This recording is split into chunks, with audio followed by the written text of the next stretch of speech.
speaking of technology and IT, I'm wondering if someone can get you the clapper for your office. Yeah, that's the cost savings for these motion. They're all on motion sensors. So if I sit still, so invigorated by whatever you're saying, I lose my lights. So I got to clean them back once in a while. Well, we know that Acting Deputy Johnson doesn't sit still, so he's not going to have that problem with the lights. Yeah, all our meetings here, you always see us waving at our motion sensor.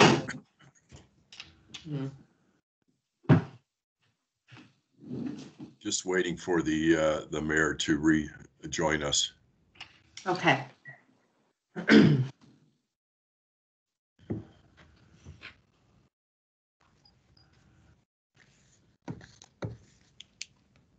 I'll just text the mayor. It's Chief Greenwood. I will text the mayor to see his availability. I was having some connectivity problems, so I'm not always seeing the video screen of everybody, and sometimes the noise is muffled. Our IT are working on it at the moment, so hopefully you can still hear me. Yes. Thank you.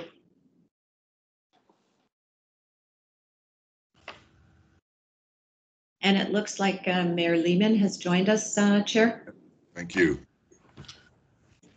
Good morning, everyone. My apologies for those that are joining us from outside. We're a few minutes late after our closed meeting, so welcome. I'd like to call to order the meeting. And the first item on our agenda, an extremely important one, is the recognition of our past chair, Angela Lockridge, who has joined us, as well as I can see Mary Lynn has joined us as well. Chief, I'll allow you, or have you say a few words, and then if I could finish after that, that'd be great. Oh, wonderful. Good morning, and a special greetings to everybody in our virtual setting as we recognize Angela Lockridge's term on the Barrie Police Services Board. Chair Lockridge joined in 2012, and she has tirelessly given us her time and resources to the police services and our service. And we look back at your time, Angela, with us, and please know that our services achievements would not have been made possible without you on the board and in your role as chair. Angela came to the Barrie Police Services Board with a wealth of experience and knowledge, having served in several senior roles in Ontario Public Service as a provincial commander with the Ontario Provincial Police. Chair Lockridge balanced her responsibilities as board chair with her full-time role as the Vice President of Corporate Services and Innovation at Georgian College. Angela, I am confident that you would acknowledge that board service can be both challenging and rewarding. And I can say also with confidence that you performed your board service with dedication and tenacity. You distinguish yourself as a judicious steward of our board and never backed away during difficult decisions or difficult times. Not only did you have the wisdom to know what to do, but you also had the virtue to do it.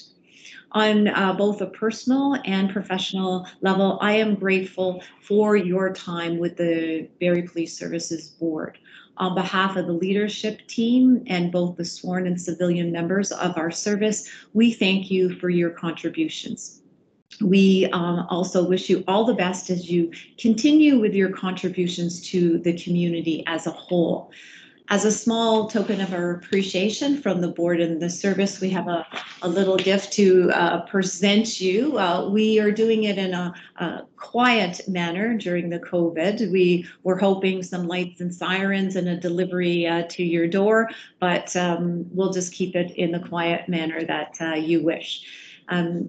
So I will pass it back on to our new chair, Chair Ferguson. Thank you very much, Angela. Thanks, Chief. And Angela, if I can just say a few words on behalf of the board. Obviously, we haven't known each other that long, but certainly in a couple of years. 8 years is a long time. 8 years of your professional career spent with the Barrie Police Service Board, and for many of those years as a leadership role, either as the vice chair or as the chair. And I've gotten to understand in the last year or so the time commitment that is required, and while juggling your responsibilities at the college, you're always available, certainly available for me and for others of the board to help us and answer questions.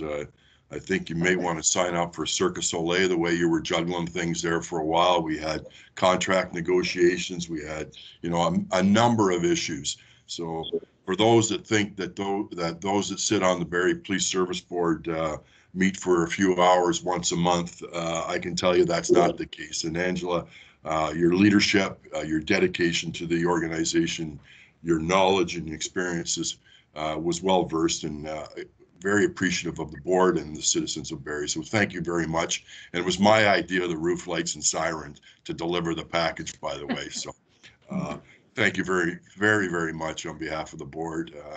We really appreciate it, and perhaps a few words from you would be great. Well, thank you, Chair, and thank you, Chief. Yeah, I thought the lights and siren might be a little distracting for the neighbors here in my quiet little neighborhood. So I truly enjoyed my time on the board, and as the Chief noted, it can be challenging, but it was very rewarding. And 8 years has just flown by. It's been a real privilege, and a privilege to be in the role of the chair as well.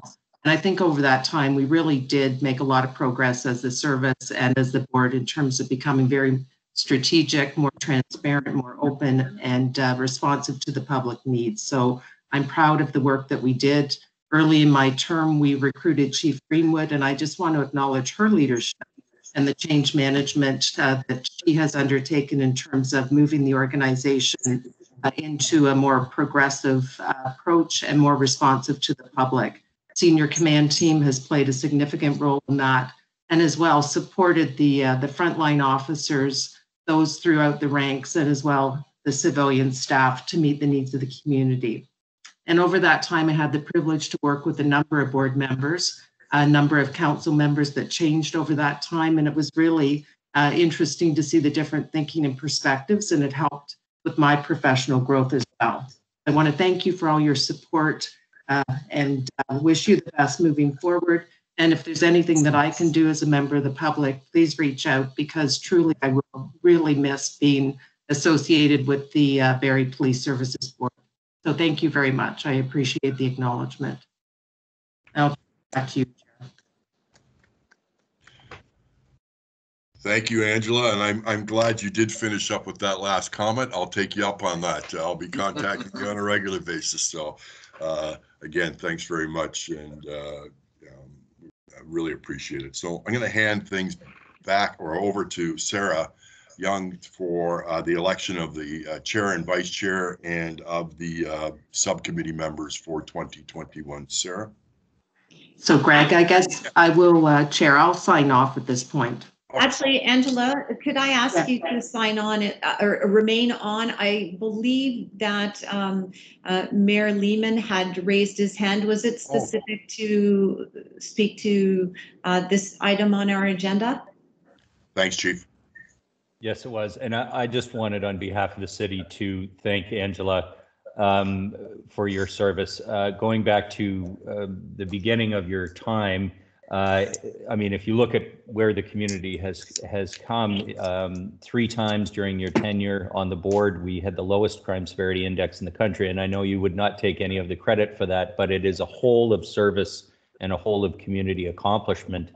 But I just want to thank you for your steady hand and professionalism. I've had the good fortune of doing some governance training, and you conducted a textbook in good governance during your time here as chair. And I just wanted to say on a personal level as mayor, I always had such confidence in your leadership of the board, knowing that this is often one of the most challenging aspects of municipal service delivery, policing, and the broader relationship in the community. And we've certainly been through some interesting times on that. But I can't thank you enough on behalf of the residents of the city. And I know you're an immensely modest person, but your accomplishments are just remarkable in this role. And at some point, you need to write down everything that happened in your time as chair and your role in it, whether it can be public or not, so that you have a record of just all that went on in the time that you were here. But I really just wanted to thank you for your service to our community. Thank you, Mayor Leaming. That means a lot to me. And thank you for inviting Mary Lynn. That was very thoughtful. And I'm going to sign off now and let you move to your election process. Thank you.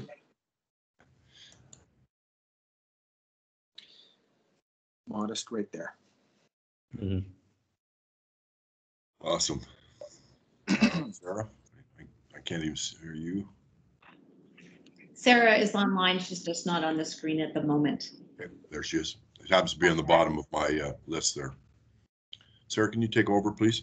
No problem. So we'll start the election process for the chair and the vice chair for 2021. So first off, I'm going to call for nominations for the position of chair for 2021. I'd like to move or nominate Greg Ferguson. Thank you. And Greg, are you willing to continue and stand as the chair? I am, thank you. Okay. And are there any further nominations? No? Okay, I will call it closed, or the nominations are closed, and all in favor? Correct. Any opposed? Aye. Okay.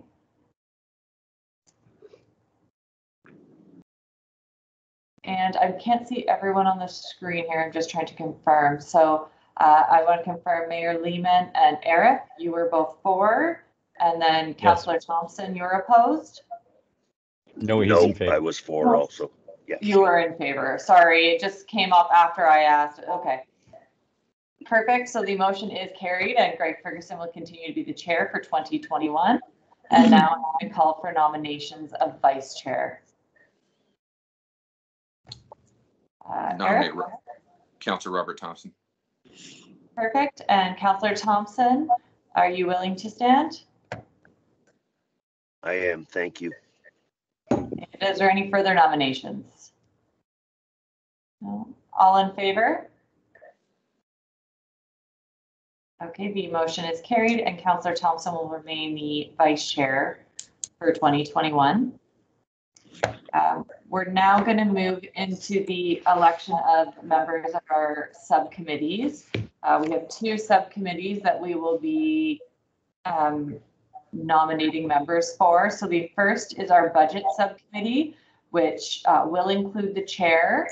So we're just looking for one other member to become part of this committee. Is there any nominations? Chair, go ahead. Yeah, I'd like to nominate Mayor Lehman. Mayor Lehman. And Mayor Lehman, are you willing to participate on this committee? Yes, I'd like to do that. Yep.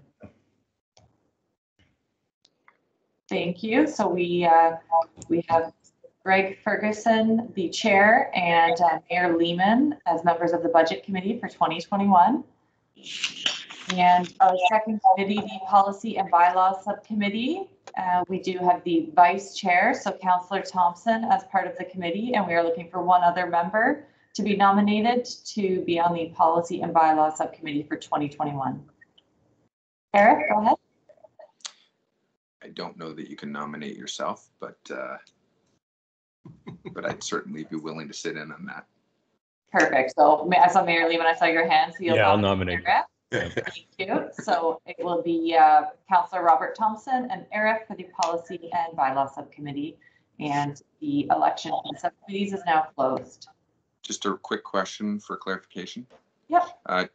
Chair, did I hear in the last meeting that any board member could sit in, for example, on finance, even though I'm not part of it? Would I be able to sit in on it as either an observer or whatever? Oh, no, it was certainly was my thought process that any member would be welcome anytime. I do think from the terms of reference that for both of them, any member can sit in. We just wanted to assign a chair and vice chair of the subcommittees to help manage it. Perfect. Yep. Back to me, Sarah. Back to you. Okay, and just acknowledge that Arif is also on the Systemic Review Committee, so not a part of the election today, but on that committee as well. A motion to approve the agenda. So moved, Chair. Mr. Thompson, Mr. Khan, great. We do have a very, very heavy agenda, so hopefully we're able to go through it in a timely manner. Any declarations of conflict of interest that we should be aware of?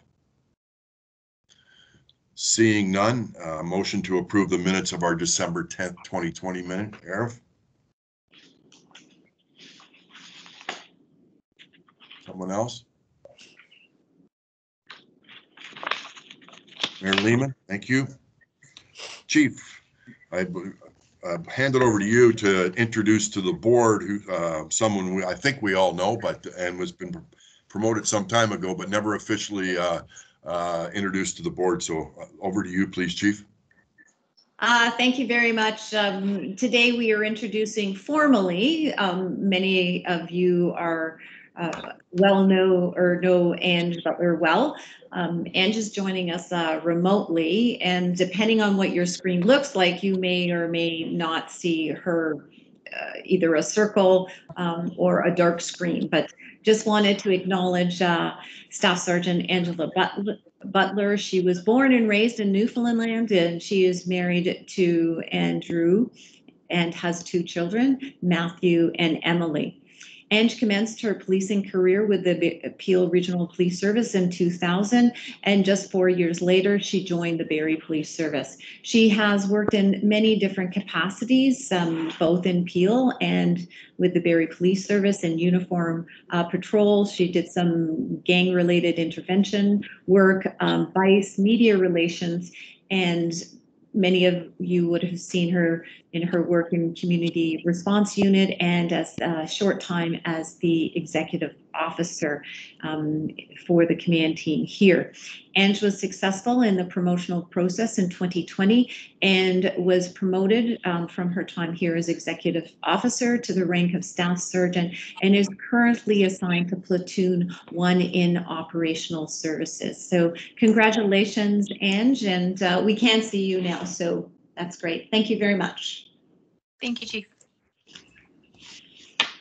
Take care.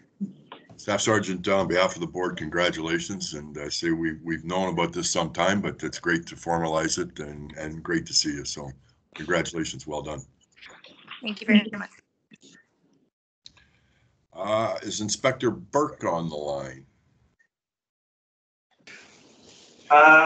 Yes, I am, Chair. So it's my pleasure to introduce Staff Sergeant Rose Richter and Victoria Tumahowitz from our strategic planning section. They're going to provide you an overview of our community safety survey. And I will just preface that to date is the most successful community safety survey that we've ever conducted based on the number of results. But I'll let Rose and Victoria take you through the information. You should be able to see their PowerPoint presentation now on their screen.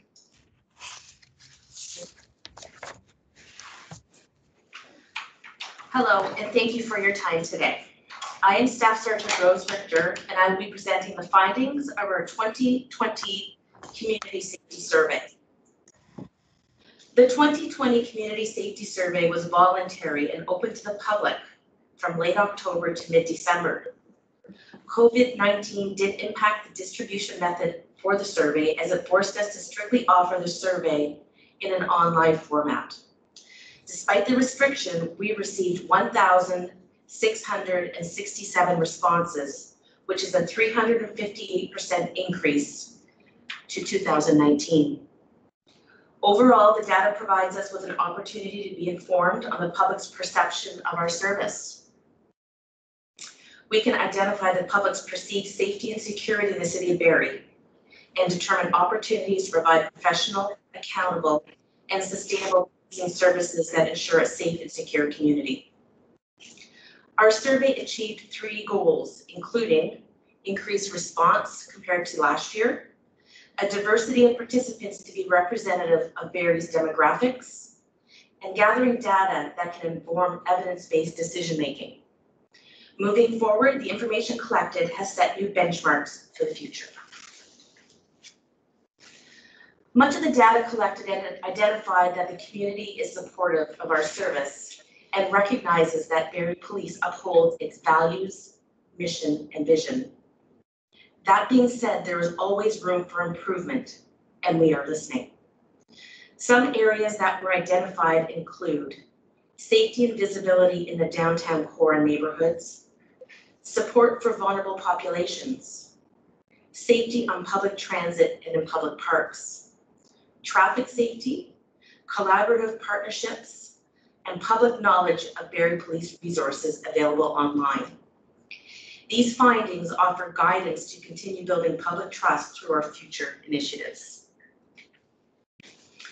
Diving first into the demographics of survey participants, 62% identified as female, 30% identified as male, 0.5% as non-binary, 0.2% as transgender, and 6% selected prefer not to answer. Most survey participants are in the range of 30 to 59 years. Looking at total household income before tax, you will notice that collectively, an annual household income ranging between $100,000 and $199,000 make up 30% of all participants. When asked to which group participants identify, we begin to see some diversity. The largest portion of participants did identify as Caucasian at 70%.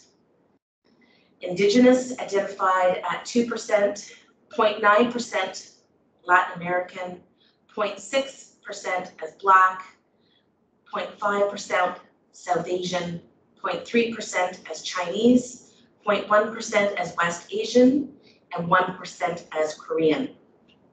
2% chose other, and approximately 23% chose prefer not to answer or none of the above. Looking into the details of the community safety survey, we begin to determine public interaction with the service.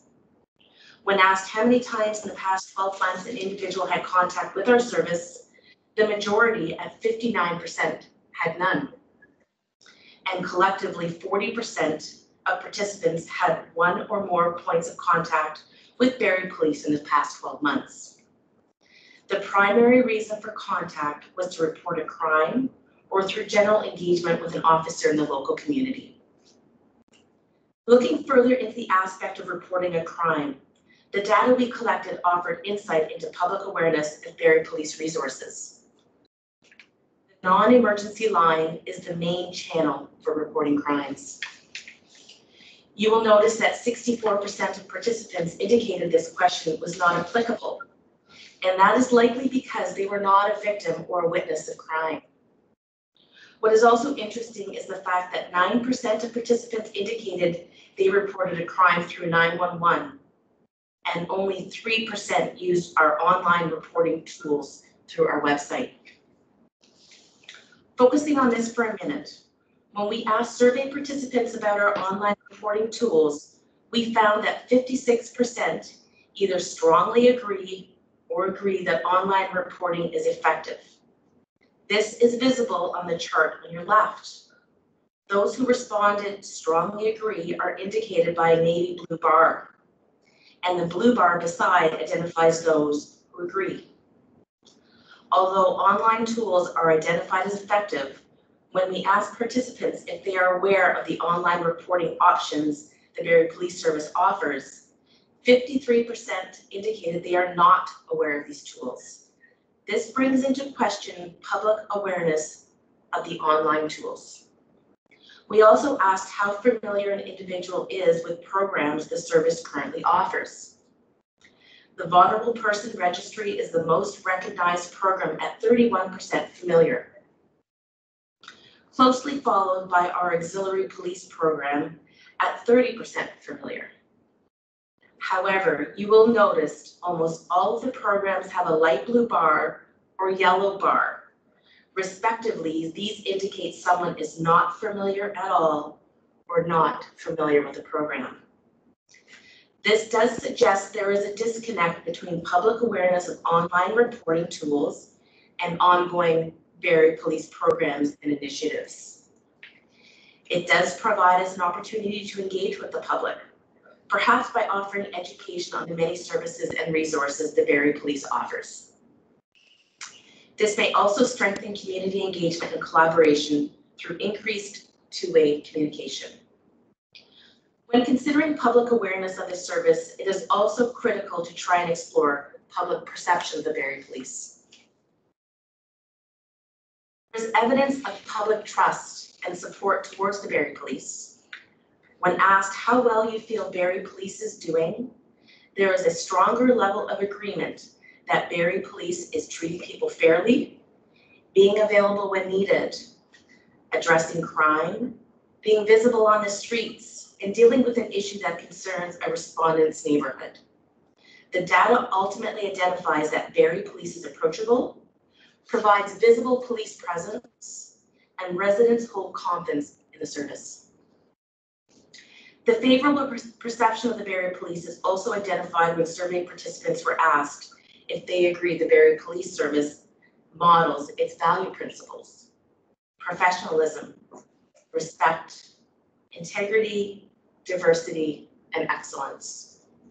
The response was once more supportive and indicating Barrie Police is aligned with its strategic plan and core service principles.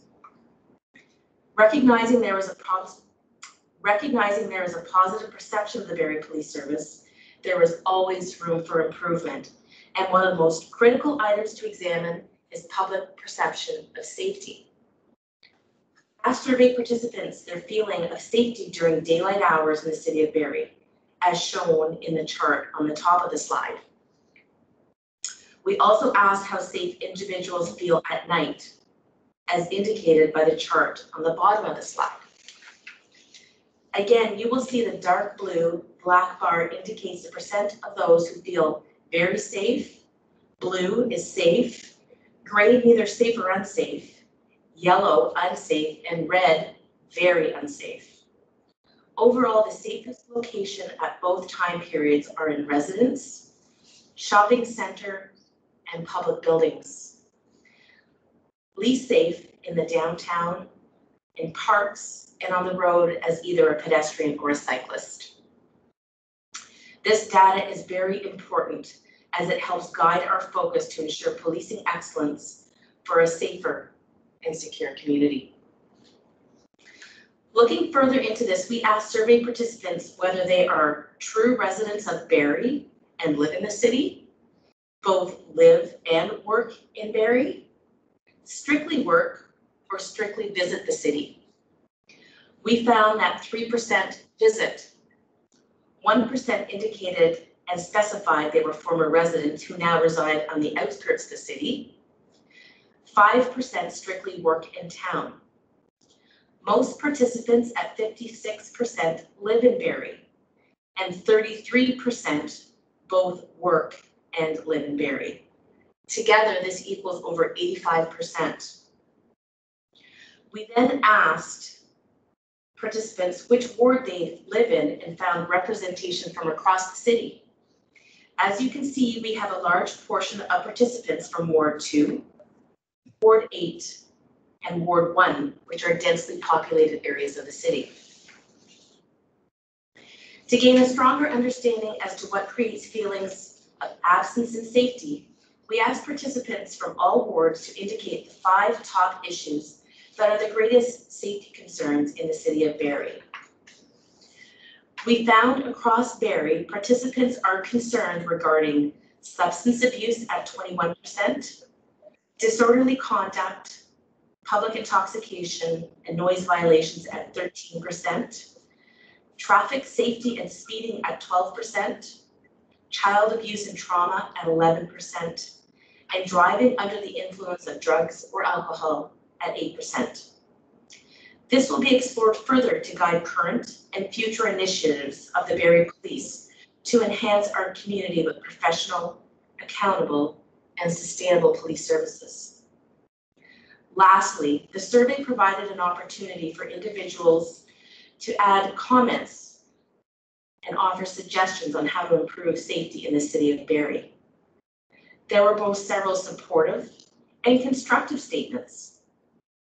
Surveys participants expressed public trust and support in the Barrie Police, appreciation in victim support services and resources that are offered, encouragement for the continued development of current collaborative partnerships, such as Crisis Outreach and Support Team, commonly known as COAST, and participants noted the positive community engagement of the Barrie Police Service. Some of the constructive suggestions for improvements included increasing the number of uniformed officers and the visibility of officers in the downtown and in the neighborhoods, improved response times and strengthened community customer service, maintaining the vulnerable population, increasing the diversity and mental health awareness for officers, and creating safer roads and pathways through research-based traffic enforcement. Overall, the data collected through the Community Safety Survey suggests the community is aware and supportive of the Barrie Police presence in the city. And the community recognizes the service upholds its values, mission, and vision principles. There is an opportunity to strengthen two-way communication and collaborative initiatives with the community, especially by offering education about our online services and support programs. The Community Safety Survey has helped us increase our community engagement and establish new benchmarks for moving forward. The data, especially regarding areas of safety concern, will be explored further to ensure the strategic priorities and ongoing initiatives address the concerns raised. And this has provided an opportunity to inform evidence-based decision-making and identify areas of collaborative opportunities as this service and the local community continue to grow and evolve. Thank you for your time, and this concludes our presentation.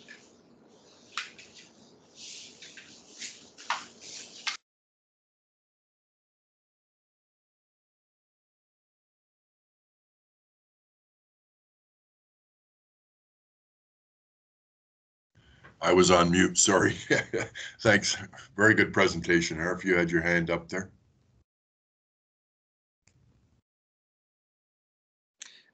Thank you, Chair, and thank you for the presentation.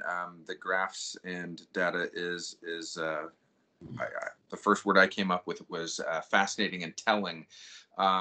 It's good to know that the service is held by the majority of respondents, and if that's indicative of the population in general, at a good or very high rating or standard, and that's obviously positive.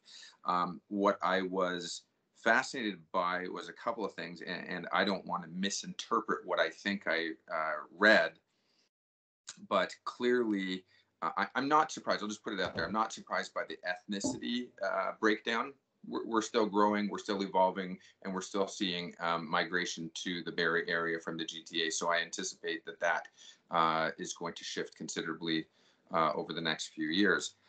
What I was interested in was in terms of respondents or participants, the household income demographic, both on who did and didn't respond, and I'm curious how that aligns if you did a Venn diagram or overlap on who's had the interactions, the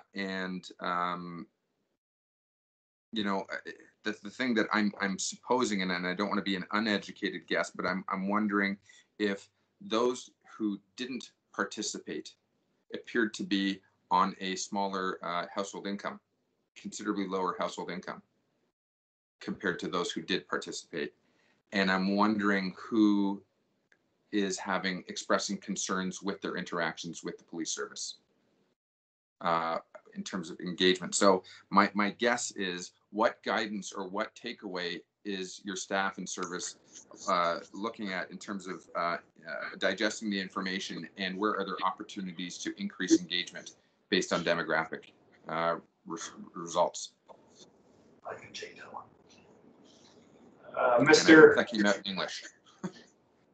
Mr. Chair, if I may, I can respond respond to that. We did face challenges, of course, during COVID in regards to how we distributed the survey. So, I mean, the results are very high, and they do speak for themselves actually with the number of respondents.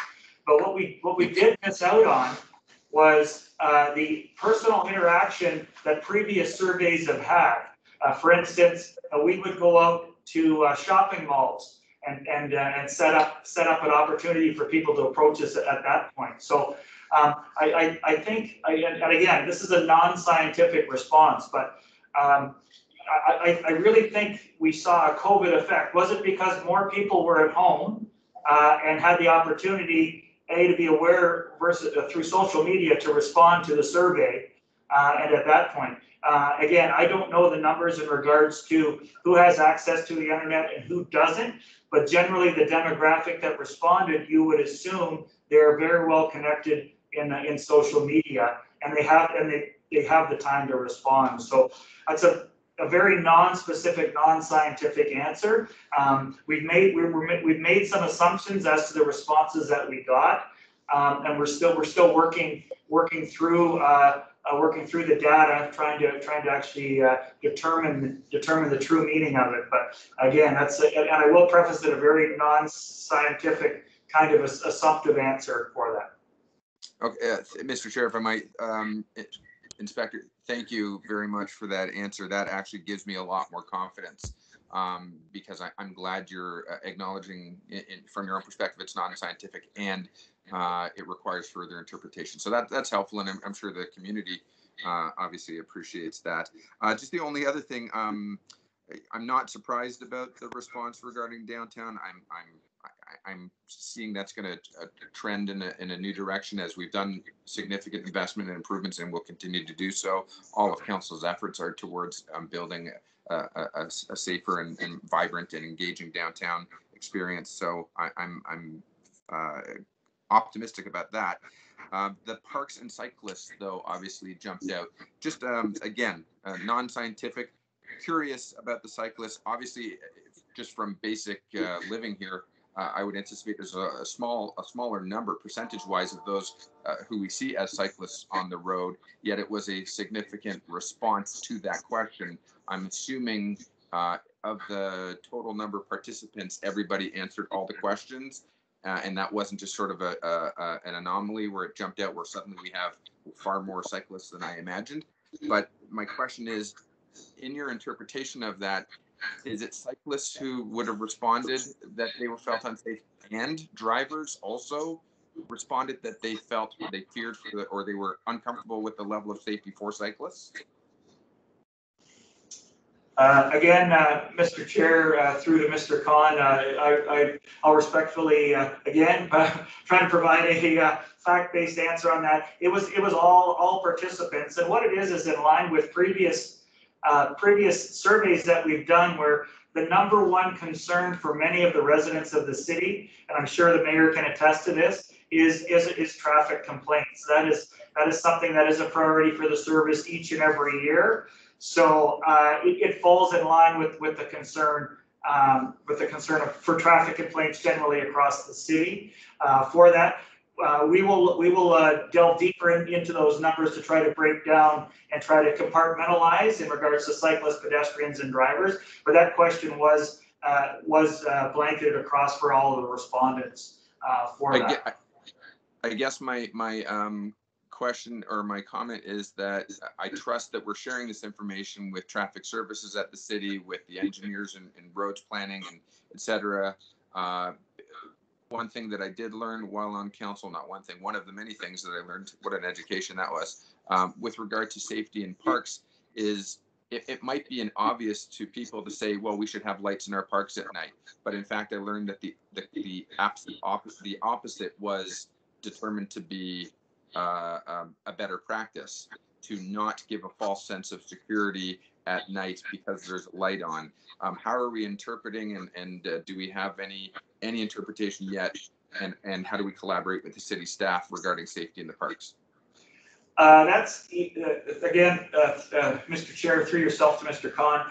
Certainly, that is something we have. We have a few officers in the service. One being Constable Kira Brooks, who's trained in crime prevention through environmental design. That is certainly something that we can look into, and if there's specific areas that we can address, we can certainly go out. We've done that in the downtown. For that, now Staff Sergeant Angela Butler, who's also trained in that, did apply her expertise in the downtown. I know we've done that previously for parks also. So that's certainly an approach, and we can certainly collaborate with the city in regards to that. I do know that the speed enforcement cushions are certainly a hot topic after listening to the council meeting. So understanding where we identify those hot spots. Sergeant Chris Allport in our traffic services does liaise with the city councilors on a regular basis to identify areas that traffic enforcement is required for specific enforcement in those areas. So I think the relationships certainly are in place for us to continue with that, and we will definitely continue to work with the city to identify areas where we can improve. Inspector, staff, thank you very much, Mr. Chair. Thanks for giving me the time. Any other questions? Yes, Mayor Lehman, please.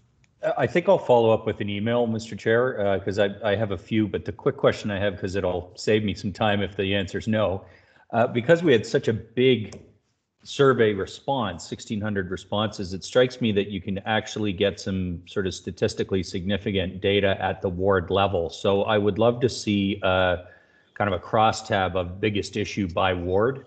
I think it would be very instructive to know. I can imagine that Ward 2 residents probably rank safety in the downtown very high as a concern. But if that would be possible, that would be really interesting to look at, both perceptions of the service, less the perceptions of the programs, more perceptions of the service, but especially the community safety issues by ward. Is that possible? Mr. Chair, through yourself to Mayor Lehman, actually just speaking with Victoria, who's actually does have a statistics background. We also have a student working with us right now, Madison Sharman, who are actually they're looking into breaking that down further. Just for your information, we'll hear about it a little later. We're definitely using the data collected in the community safety survey with the systemic review. So we're doing a lot of that, but that was actually one of the points that was pointed out when we reviewed this was identify it by ward to actually get the data identified to a certain area. So yes, Mr. Mayor, that is possible, and we will do that.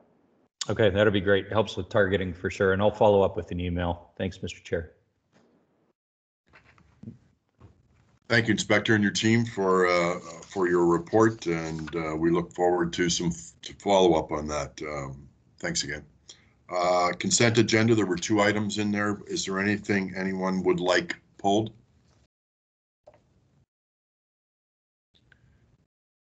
Not seeing it. I think, Eric, you're just adjusting your computer. Okay. A motion to receive. Mayor Lehman. Arif. In our package was an appointment to for an auxiliary member, Jacob Howe. A motion to approve the appointment. Mayor Lehman. I'll second it. Councillor Thompson. Next is normal practices before the budget is approved to early purchase of some fleet, and I think Chief, you'll talk to that. It was in the details were in our package. Chief. Thank you very much. Hopefully you can hear me. This is an item that has come before the board in previous years due to the assembly line queue for the vehicles that we wish to purchase. I am cognizant of the study that is occurring with the alternate fuel study with the city in regards to potential feasibility of utilizing e-vehicles, but this is to purchase and with the approval of the board to purchase 5 vehicles. So we will be in the queue to ensure that we have these vehicles in time to be deployed in 2021.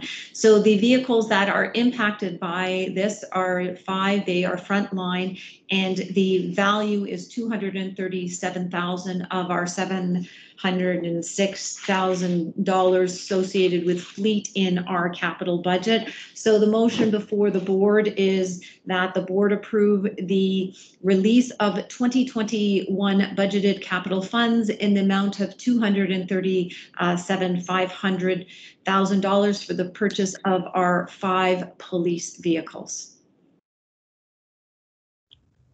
Thanks, Chief. Any questions? Not seeing it. A motion to approve the fleet purchase.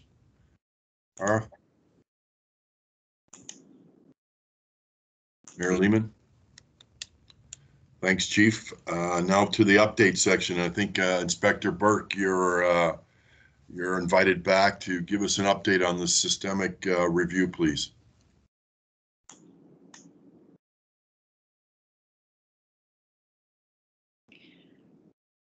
Rob, thank you, Mr. Chair. So I'm going to preface this with I'm having some computer difficulties, so I don't know if everyone can hear me or not. I'm going to share my screen in the interest of time just to give a quick overview of where we are at with the systemic review. You should see on the screen right now the first slide for the systemic review update. So this is the systemic review process map, which you have seen before. It has been provided in previous updates. The main thing I'm going to point out with this is that we are on track with our timelines in regards to January 2021. We did get through the fall with meeting the tasks and the timelines that we had set for ourselves.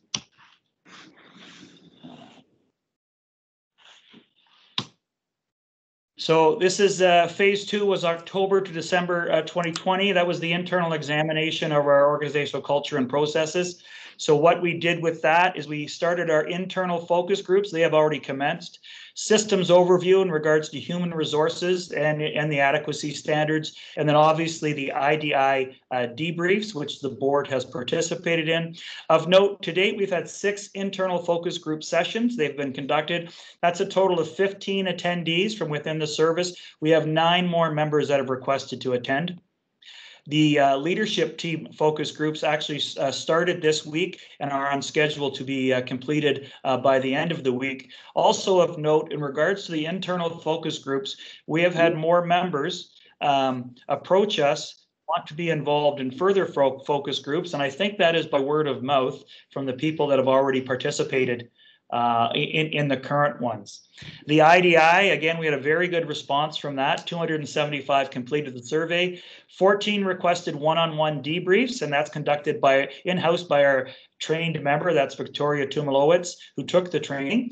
That certainly was a cost savings in regards to having her trained. We've had more members have come forward, express an interest in participating after speaking with members who have gone through that process. To date, we've reviewed 143 procedures. That was by the working group. The 35 procedures have been assigned to the Equity, Diversity, and Inclusion Committee. That's led by Staff Sergeant Linda Morehouse for further review, and that they're due back to our committee at the end of the month. Human resources, data relating to the processes involved in hiring, promotions, and job postings were reviewed. Professional standards, there was a review of police complaints over a 5-year period. That was 408 complaints that were reviewed, and a suitable sample that was based on the recommendation in regard for statistics was a 66 complaint random sampling. Professional standards is currently looking at those to remove any personal identifiers, so the committee can then review them in regards to our systemic review. For the training unit, all training materials administered internally have been reviewed. Recommendations are actually ongoing between the committee and the training unit. In regards to external focus groups, we've confirmed Magda Montanese. She's affiliated with Georgian College. The initial external focus groups were identified through the community safety survey. We actually had 24 people respond. They would like to participate. I will say that there still is a use for a local media, because from the article from Rick Vanderleen that he put in the Barrie Advance, we've actually had citizens reach out by phone, by email, and by written letter wishing to participate. We've reached out to those persons, and we will certainly include them in that. As for another external focus group, again, we're going to discuss with the chief and the board chair of having the board as an external focus group that Meg de Montigny's would reach out to for some input. In regards to budget, the budget was set at 50,000. That was from last fall by the chief. Currently to date, expense to date, and that's an estimated third-party consultant fee. We're currently at 41,000. The third-party consultant fee for the external focus groups, that is certainly close to the max that we would spend on that in dealing with Ms. Montigny's. We're fortunate that she's local. She's affiliated with Georgian College, and she's very eager and interested to tackle this task. That is the end of my quick update, pending any questions. Thank you, Inspector. Any questions from the group?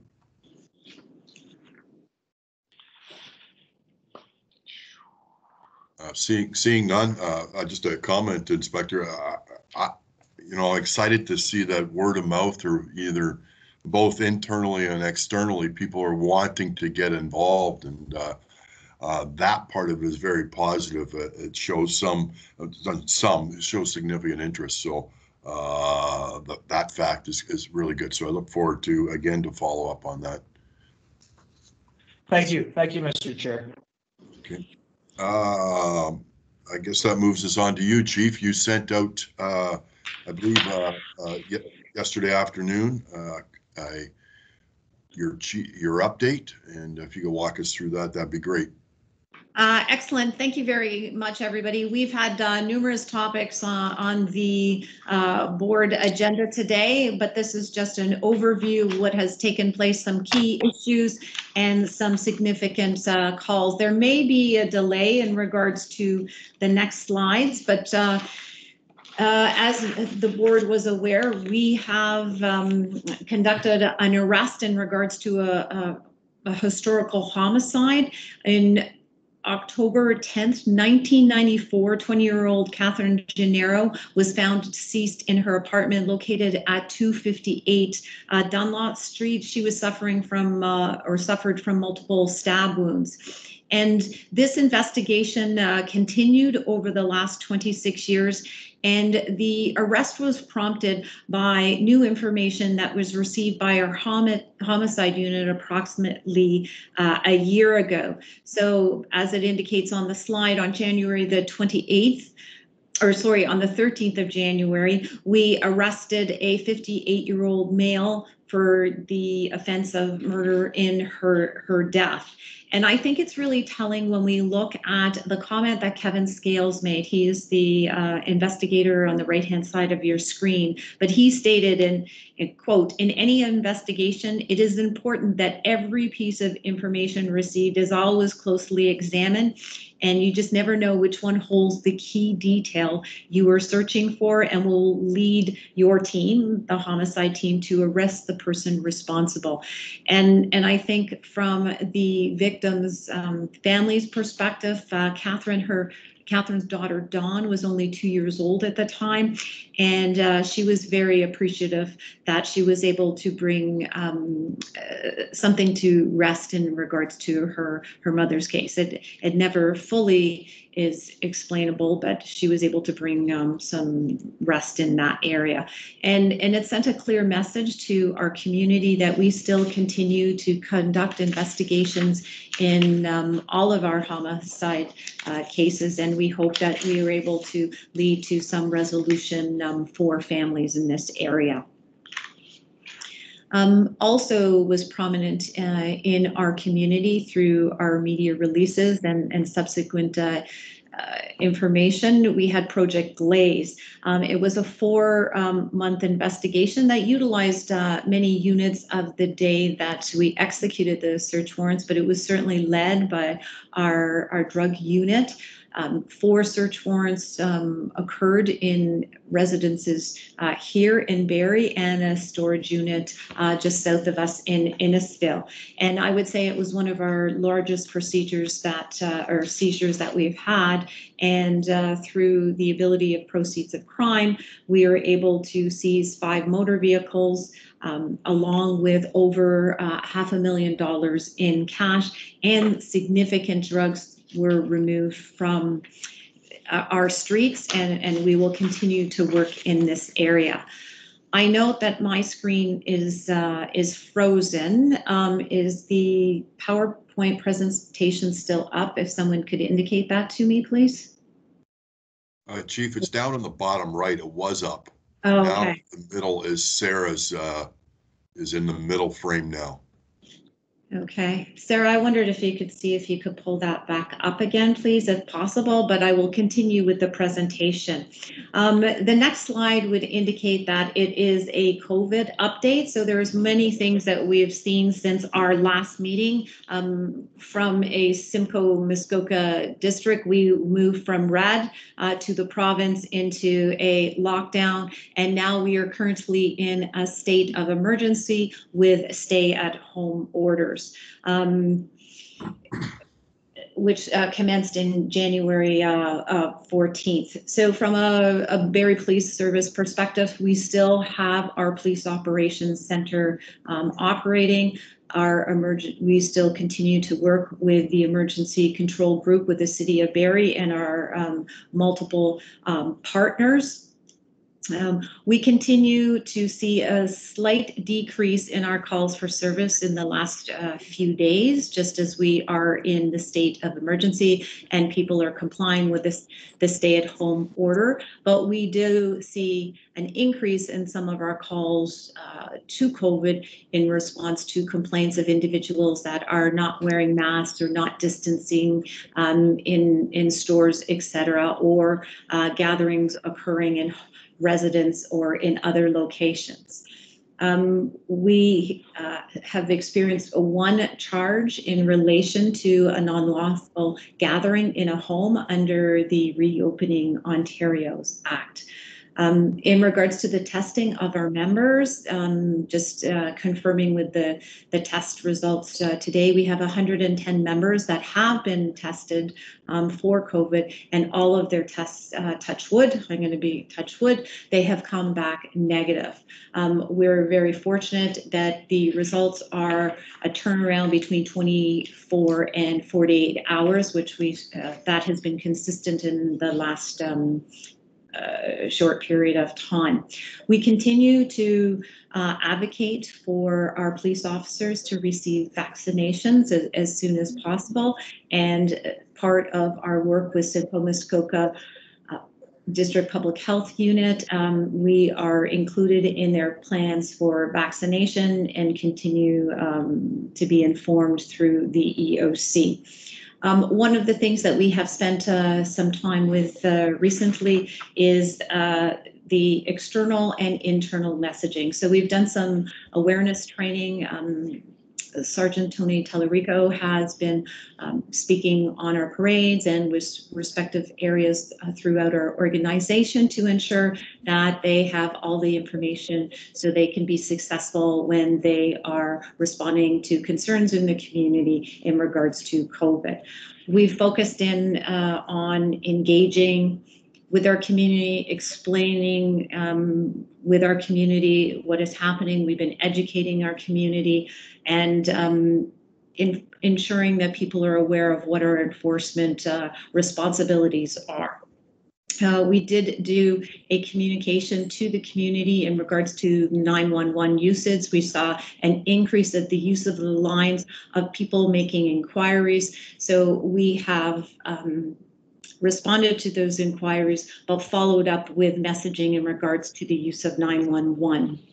This evening, the mayor and I and other leaders within the community will be participating in a town hall, and tomorrow I will be participating in a Chamber of Commerce session in regards to COVID with other leaders within our community.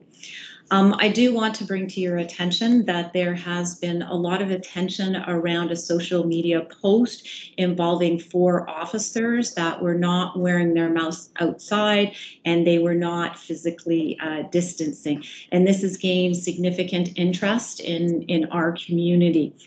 I know, or as you are aware, that our public health recommendations have been the driving force for implementing our workplace practices and safeguards since the start of the pandemic.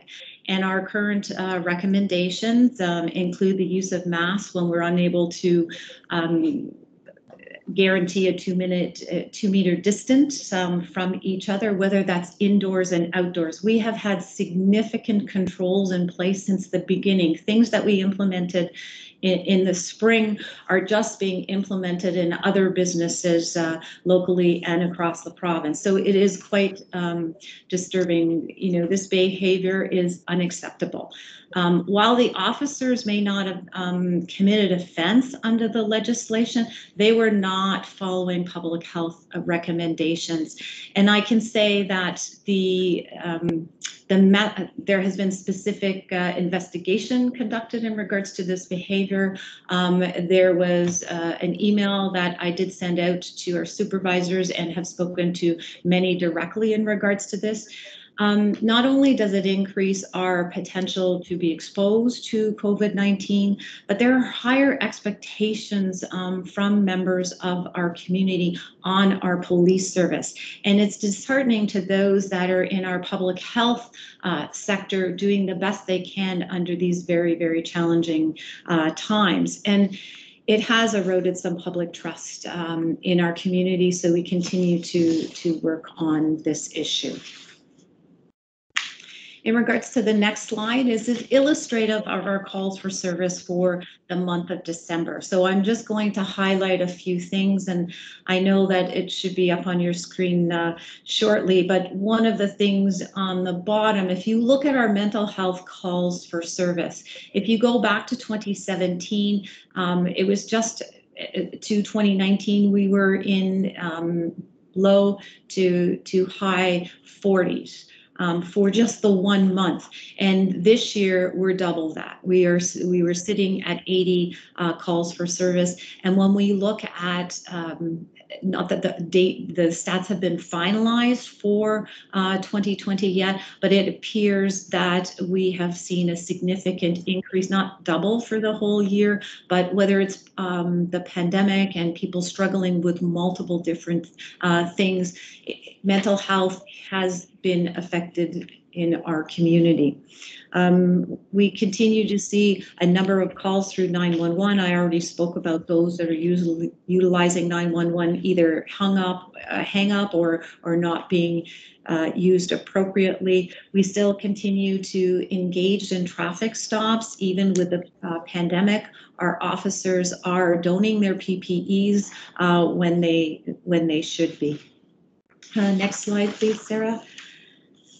From an enforcement perspective in regards to criminal and federal charges, we still are seeing interactions with our community and holding people accountable under the criminal code and other federal legislations. We have been working very closely with the Ministry of Attorney General in regards to managing cases that are currently before the courts, and we are conducting many virtual hearings, whether it be a bail hearing or going to trial, utilizing and capturing that through our own building as opposed to attending in person at court. I will highlight a few calls that are listed for the month of December.